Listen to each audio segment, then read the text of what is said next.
নমস্কার অধিকারী, আজকের খবর আপনাদের সবার জন্য খুবই গুরুত্বপূর্ণ। আমরা দেখেছি যে কিছু অধিকারীরা তাদের গ্রাহকদেরকে নগদ টাকা তোলার পরিষেবা দেওয়ার জন্য নিজেদের ব্যক্তিগত বা দোকানের ইউপিআই কিউআর কোড ব্যবহার করছেন। অনুগ্রহ করে মনে রাখবেন যে এটা অনুমোদিত নয় এবং এই কাজটা করা ঠিক নয়।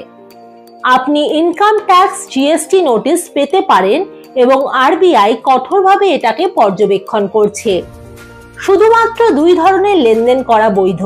প্রথমটা হলো পিয়ার টু পিয়ার, যেটা হলো P2P, ইউপিআই কিউআর বা মোবাইল নম্বর ব্যবহার করে পরিবার বা বন্ধুদেরকে টাকা পাঠানো বা তাদের থেকে টাকা নেওয়া।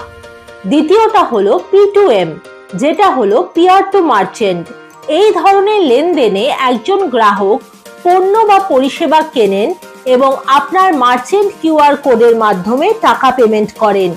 আপনার কিউআর কোডের মাধ্যমে নগদ টাকা তুলে দেওয়া কখনোই অনুমোদিত নয়।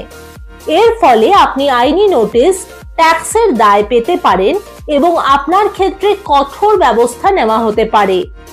তাই আপনার স্পাইস মানি ব্যবসাকে নিরাপদ এবং সঙ্গতিপূর্ণ রাখতে অনুগ্রহ করে বৈধ P2P এবং P2M লেনদেন ব্যবহার করুন। এর সাথে কিছু ভালো খবর আছে। স্পাইস মানি খুব তাড়াতাড়ি একটা নতুন পরিষেবা চালু করবে যা আপনাদেরকে এই সমস্যার সঠিক সমাধান দেবে। ধন্যবাদ।